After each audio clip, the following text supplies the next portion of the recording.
il est 8h37, c'est l'heure de la revue de presse.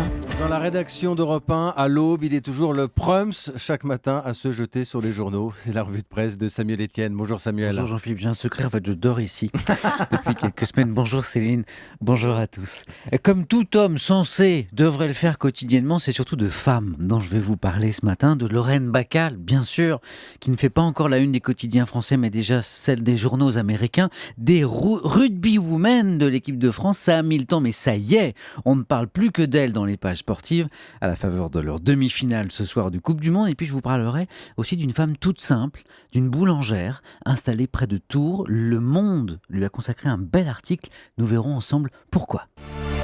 Et nous commençons bien sûr par la mort de Lorraine Bacal qui fait la une des journaux américains, Samuel. Oui, étrange été, chantait le poète Bachung. Étrange été qui hier matin nous a fait nous promener dans les colonnes de la presse américaine quelques heures après l'annonce de la mort du comédien Robin Williams et qui ce matin encore nous ramène aux journaux américains quelques heures après l'annonce du décès de l'actrice de la mythique Lorraine Bacal. Comme hier, la nouvelle est tombée trop tard cette nuit pour que les quotidiens français puissent l'évoquer. Et comme hier, le Los Angeles Times transforme sa une en pierre tombale avec ses simples inscriptions Lorraine Bacal 1924-2014 au-dessus d'une photo en noir et blanc. Pas n'importe quelle photo, celle qui lui valut son célèbre surnom, The Look, le regard qu'elle offrit à Humphrey Bogart dans son premier film, Le Port de l'Angoisse, on en parlait dans le journal à l'instant, et c'est Lorraine Bacal elle-même qui nous raconte comment est né ce regard lors de sa première scène avec celui qui allait devenir son amant, puis son époux. Elle a alors à peine plus de 18 ans. Ma main tremblait, ma tête tremblait, ma cigarette tremblait. Plus j'essayais d'arrêter de trembler, plus je tremblais. Et puis je me suis rendu compte qu'en baissant la tête, le menton vers le bas, presque collé à ma poitrine, les yeux levés vers Bogart, je tremblais moins. C'est comme ça qu'est né ce qu'on a appelé le regard.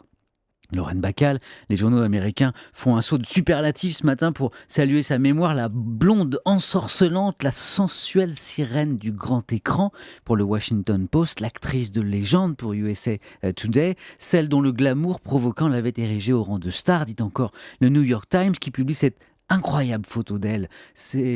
Où elle est étonnante de lascivité, vraiment à demi couchée sur un piano sur lequel est en train de jouer le vice-président Harry Truman, qu'il a dû être bon d'être Harry Truman à ce moment. Assaut de superlatif, dans son autobiographie, Lorraine Bacal, elle disait qu'elle n'aimait pas beaucoup, qu'on la qualifie ainsi de légende. C'est pour les mortes, les légendes, disait-elle. Il y a quelques heures, selon sa propre définition, Lorraine Bacal est devenue une légende. Et bien sûr, Lorraine Bacal, on en parle aussi ce matin sur notre site europe1.fr. Comme un décalage horaire, finalement, Samuel, les journaux français, eux, continuent de rendre hommage à Robin Williams ce matin. Exactement.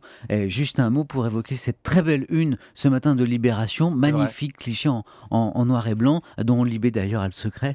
L'acteur y fait un clin d'œil, mais quelque chose manque à son clin d'œil. Le sourire qui normalement devrait l'accompagner. Clin d'œil de clown triste, donc, atteint selon le journal de ce grand classique, celui du comique de haut vol, atteint du mal secret de la dépression, de la noirceur dissimulée derrière des éclats de rire. Robin Williams en une de Libération, mais le vrai dossier du journal ce matin, c'est la situation en Ukraine. Ouais, Libération ne croit pas un seul instant que ce convoi de 262 camions russes s'acheminant vers la frontière constitue effectivement, comme l'affirme Moscou, une mission humanitaire. David Delot s'en parlait dans le journal. La peur du cheval de Troie, à titre Libé, pour qui le stratagème rappelle la mise en scène de la Russie pour annexer la Crimée, et que ce soi-disant convoi humanitaire n'est en fait qu'un nouveau test de Poutine de la résolution des Européens à le stopper. Le Figaro n'est pas d'accord avec l'analyse, ne voit en rien un cheval de Troie russe dans ce convoi, mais simplement une offensive médiatique pour reprendre la main après les dernières sanctions occidentales contre Moscou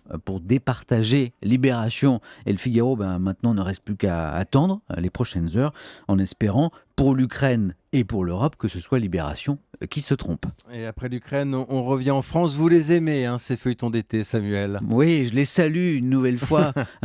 Dieu que le vrai feuilleton de la politique peut être triste, sinistre et désolant parfois, mais grâce à ces fictions estivales, au moins on en rigole de la politique. Je vous ai déjà parlé de ce feuilleton du Figaro, Hollande s'en va. On en est maintenant au 9e épisode. Alors ça y est, le président Hollande a démissionné. Il est temps à partir quand même. Oui, mais il y en a 17 en tout des épisodes, alors ça va doucement. Et c'est le président du Sénat maintenant, Jean-Pierre Raffarin, qui assure l'intérim de la présidence, mais Voilà que Raffarin se pique au jeu, se verrait bien président tout court, jugeant Sarkozy mal en point, Fillon pas dans la course, Juppé trop vieux et les jeunes de l'UMP trop jeunes.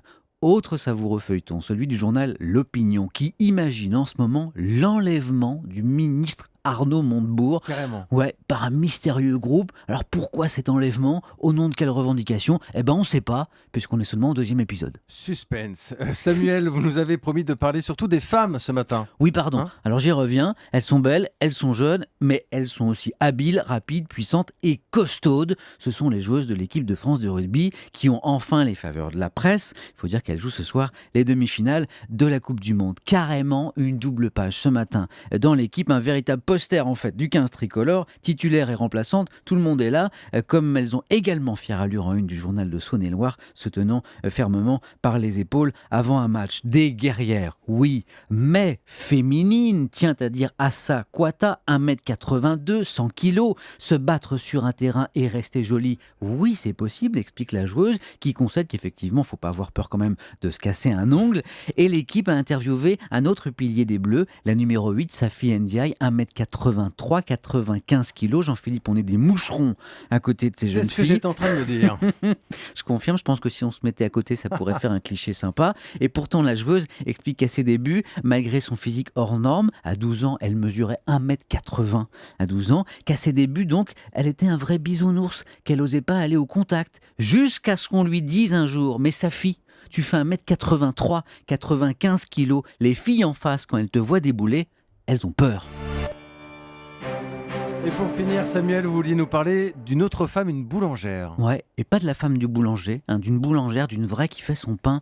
C'est comme le rugby, on croit à la discipline réservée aux hommes, et puis on lit ce très beau portrait dans Le Monde. Cathy, boulangère à Chambray-les-Tours, en Indre-et-Loire, par nuit, c'est 3 heures qu'elle dort, entre la préparation, le pétrissage de la pâte, la cuisson et ses 4 enfants. Et tout ça pour ne même pas arriver à en tirer un salaire. Aucune plainte, pourtant, juste, dit-elle, une histoire de passion. Il faut l'entendre parler de la pâte. Nous sommes ensemble toute la nuit. On s'entend bien. Il y a une alchimie entre la matière et moi.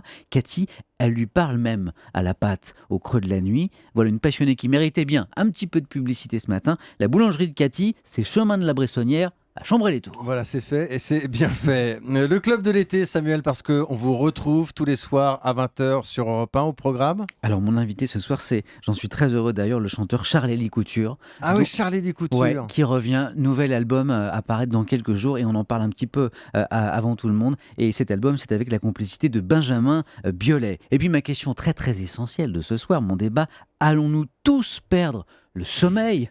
La question est de savoir si notre société moderne ne met pas notre sommeil en grand danger. Bah vous et moi, c'est déjà fait, Samuel. Bonne journée et à ce soir.